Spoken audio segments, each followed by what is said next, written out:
I kind of love religious irony, so in my opinion, God does have a pretty good sense of humor, but it's very ironic.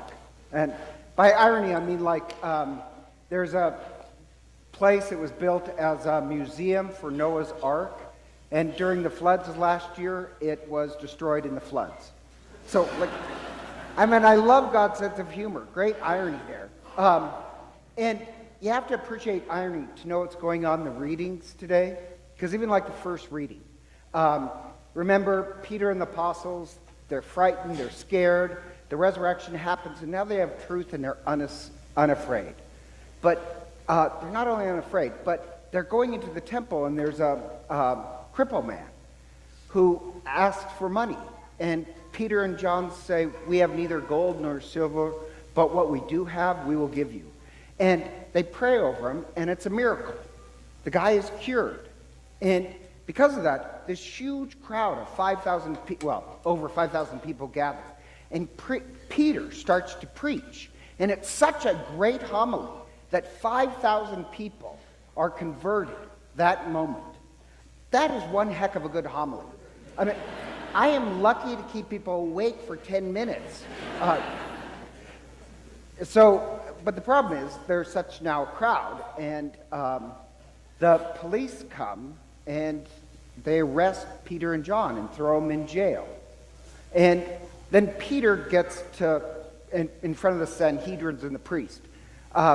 He has this line where he says, "The stone rejected by the builders has become the cornerstone." We sang it as a responsorial psalm, but what you have to understand is there's great irony in there because it means a little bit more than you'd think.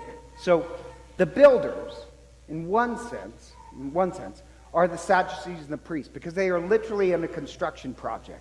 They're rebuilding the temple, so they're building the temple up.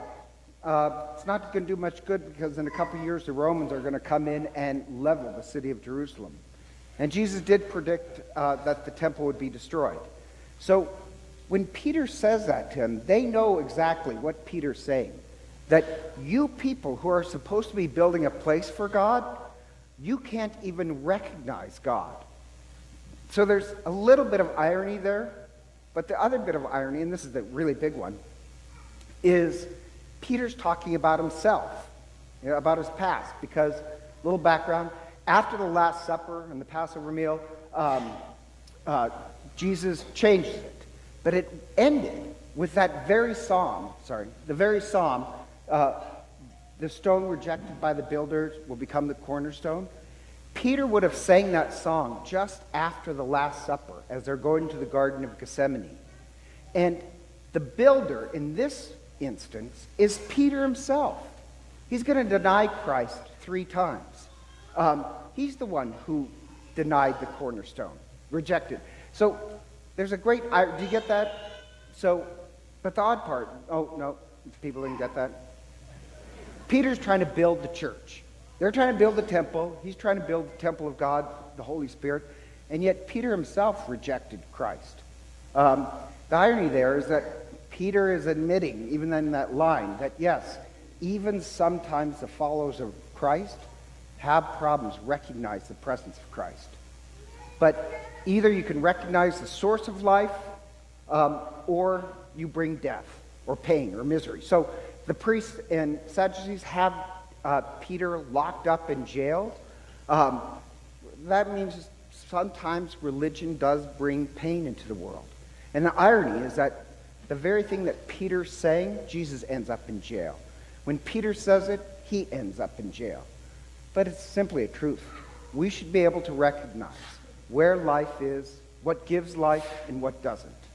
And just because you're religious doesn't mean that you can truly see it. Or the other issue, where Peter says, there is no other name, no other one but Christ, no salvation except through Christ. Sorry. When he says that, you have to be careful how you interpret that. Because some more extreme supposed Christians will interpret it that, then if you don't accept Christ, such as Buddhists and Hindus and Nebraska fans, they have no chance of getting into heaven. No chance. But that's not quite what Peter would mean. The opposite of that view is this extremely, I think, watered down theory of like the mountain of God exists and we all travel by different roads, but we all get to the top where God is. So you can choose Joseph Smith and I'll choose Christ and you choose Buddha, but don't worry, it all ends up at the same spot. We would not say that's Catholicism either. There is a third road between the two extremes, and it's basically Catholicism. Peter himself, he wouldn't agree to that interpretation because Peter himself already notes there are religious leaders that do not really care or can recognize God. And Peter also, if you read Acts, Peter can say some people who claim to be pagan and unreligious actually follow Christ. They may not know the word Christ, but they follow Christ.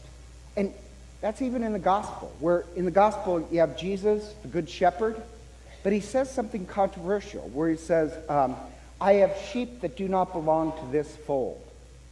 Now, if you're an apostle, you would say, what? We've been with you 3 years. We would have noticed. That's like me saying, oh, I didn't tell you that I'm pastor of another parish? Like, you have to immediately say what? And what it means is we're the fold. But Christ calls all people. That he says, my sheep hear my voice. That anyone who hears the voice of Christ, they are following him to life. They may not be of our religion, but they're connected to Christ. That's a pretty provocative thought. Or Vatican II put it this way. There are other, they call it rays of light in other religions. Other religions can have rays of light that will lead people to Christ. But we'd say Catholic dogma, we'd say that is all light. So the stuff revealed by God, we'd say, is complete light.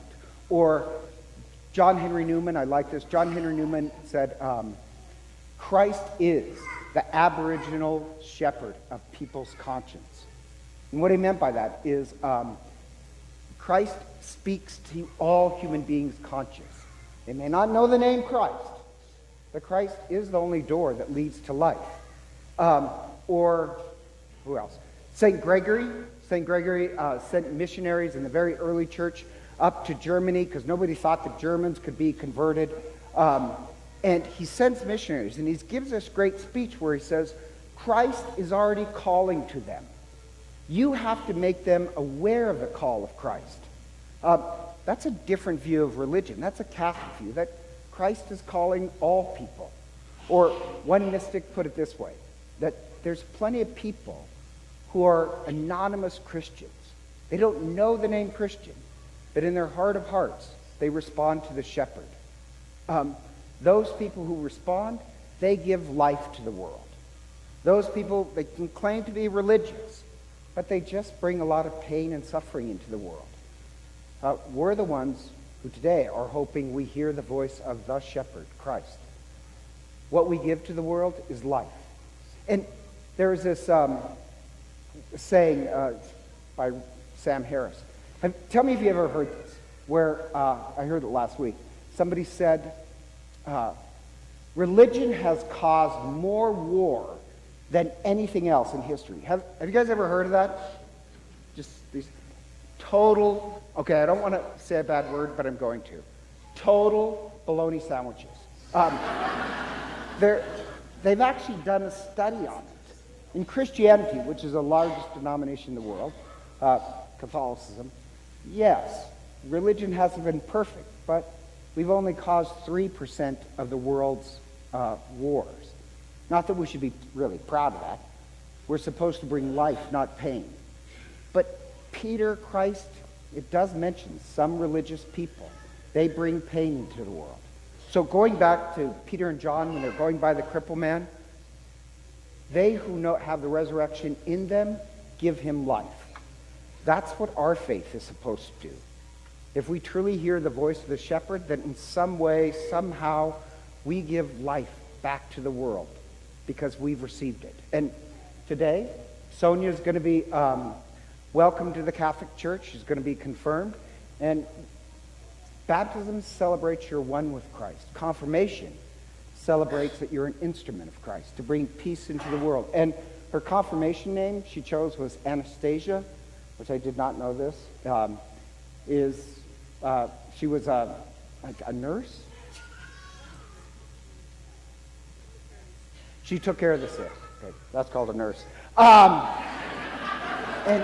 Sonia's a nurse. So I hope for you, Sonia, that really your faith does bring healing and life to the world.